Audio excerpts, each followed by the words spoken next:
ফেসবুকে আমরা সবাই একটি মুখোশ পরে থাকি। এই মুখোশ দেখে আমরা সুখী, আত্মবিশ্বাসী, সফল জেতা মানুষ।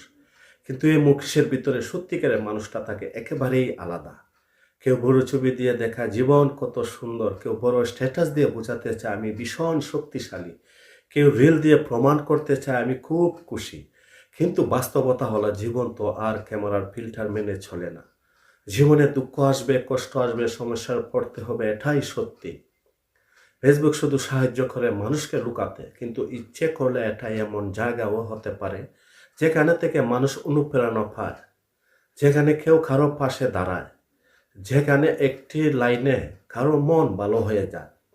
তাই ফেসবুকে ব্যবহার করুন ভালো কিছুর জন্য, অন্যকে ছোট্ট দেখানোর জন্য নয়। যদি আমার এই ভিডিওটি ভালো লেগে থাকে আমার চ্যানেলটাকে সাবস্ক্রাইব করে লাইক কমেন্ট শেয়ার দিয়ে পাশে থাকবেন। দয়া করে একটু ভালোবাসা দিবেন। আমি নতুন ইউটিউব চ্যানেলে কাজ করতেছি। সবাই আমার পাশে থাকবেন, সাপোর্ট করবেন, ভালোবাসা দিবেন। এই বলে আমি ভিডিওটি শেষ করছি। আসসালামু আলাইকুম।